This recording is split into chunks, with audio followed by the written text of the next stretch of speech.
Over the last few years, I've started to learn more about woodworking, and the first thing I learned is, boy, I don't know as much about clamps as I thought I did. What clamps do you keep and why? Give me just a sec.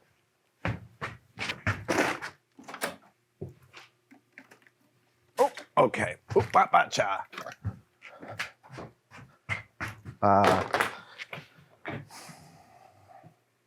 The first clamps you want are C clamps. Those are the clamps shaped like a C with a little screw in them.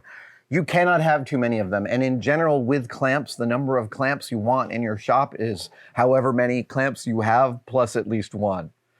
So N plus at least one is the number of clamps you need. Within my shop, C clamps are spectacular for point pressure. They make deep C clamps, they make small ones, they make giant ones. I've got a reasonable complement. I don't have enough. See previous comment. My favorite clamps are quick clamps. These are made by Irwin, and I've got this one I've had for almost 40 years, I think. I've got about a dozen of these in various sizes going up to 2 feet. And then I've got another dozen of like 4 and 5 footers. And those are sort of the meat and potatoes clamps of this shop. They often have removable rubber pads. Sometimes you can pull this out and reverse them and use them as a spreader as well as a clamp. I'm a massive fan of these can't twist clamps. We'll include a link to each of these in the description. These can't twist clamps are really, really incredible in the amount of force that they bring to bear. When I have to cut like 10 of something and I have little thin sheets of it and I stack them all together, these are the clamps I use to hold stacks of sheets together for milling. It's a classic machinist trick to use these. And this is one of my bigger ones. They make them very small and they also make them very big. Can't twist clamps are super clutch. And then grip clips.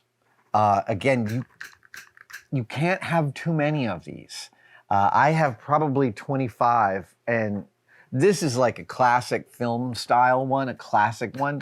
I've got some that are, semi-newer that are actually not quite as good. These are my favorites, but grip clamps are like one of the souls of the film industry. The number of things we can put together with these and some Apple boxes is massive. Those are the clamps that I like. Yes, quick clamps, C clamps, can't twists, and grip clips. Oh yeah. All right, let's just make sure we're not neglecting.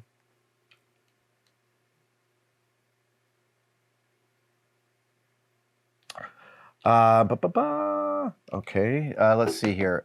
Sledge's World says, I'm an old paramedic from London and I've had to have a lot of my own equipment in my car as I worked all over the town. A lot of it was specialized, including a blood pressure machine and a pre-digital stethoscope. What piece of equipment did you or do you constantly go back to in your daily work? So the first thing I wrote down was like, a sharp knife and a flashlight, which are honestly the two tools that are more often in my hand than any other, because I get a lot of packages, so I'm opening boxes all the time. But seriously, a sharp knife and a flashlight are sort of the most frequent thing that touches my hand. But in terms of a piece of equipment, rivet gun. I love rivets, and I love them.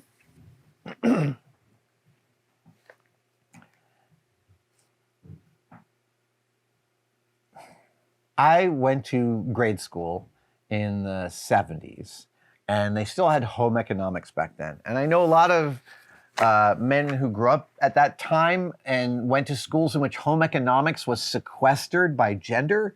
My high school, Sleepy Hollow High School in Tarrytown, New York, not sequestered by gender. Sorry, it was Washington Irving Junior High School. That's where I took home economics. And it was co-ed. And that's where I learned to sew. And sewing, it's not too much to say sewing changed my life. I really got sewing. I took to it.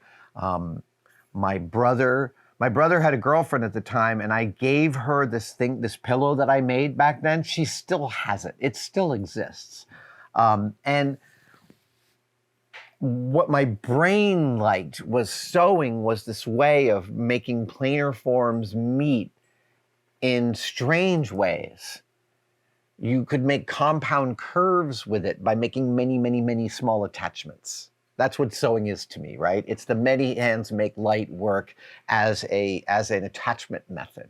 Each stitch is a little tiny lightweight grab that together make a massively strong grab. And rivets are like sewing for metal. And if you think that's like a little far-fetched, listen, I just want to explain that a plane is nothing but a metal fabric that is pulled into compound curves it doesn't necessarily want to be formed into using many small attachments that each in their own way is lightweight, but together make an airplane.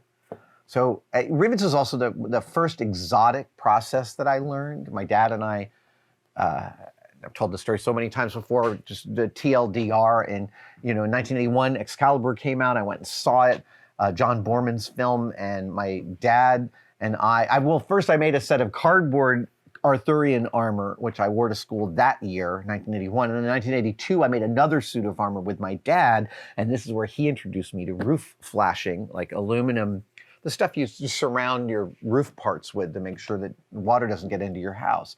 Aluminum roof flashing and pop rivets. And with pop rivets, we made compound curves. I didn't realize it at the time, but my brain was making the connection that sewing and riveting were similar in their topological aspects. Last question. Elliot Thomas says, is there a piece of Henson history that you want to replicate? Oh, wow. I will say I have always wanted to make the trident shooting frog killing gun from the Muppet movie. And I want to shoot it in something, and I want to turn to the camera and go, kill frogs. I'm obsessed with Rolf. When I went and saw the permanent Henson exhibit at the Museum of the Moving Image in New York, you walk in and Rolf is sitting right there, and I got so choked up seeing him in person. Rolf is like the Buddhist of the Muppets. I once was talking to a friend of mine who used to write for the Muppets, and I was like, is Rolf the only Muppet with no neuroses? And he said, oh yeah, he is.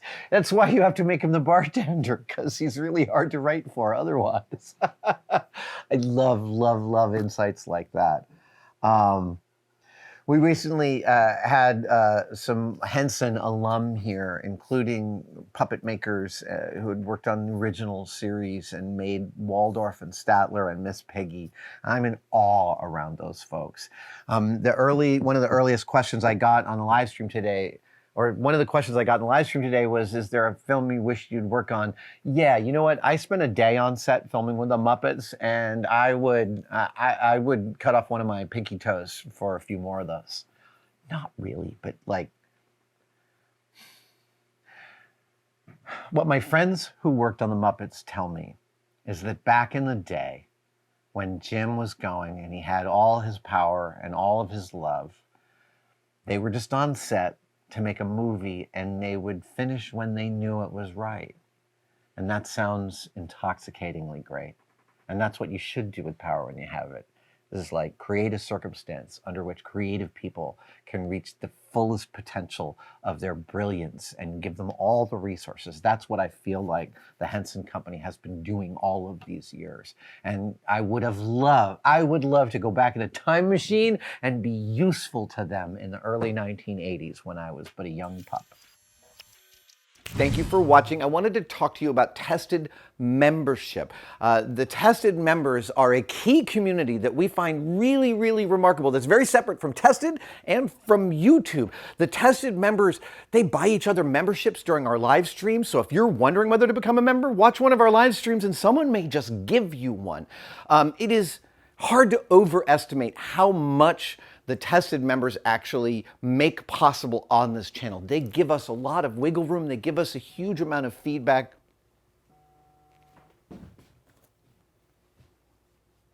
That's a member right now. Thank you so much for enjoying your membership.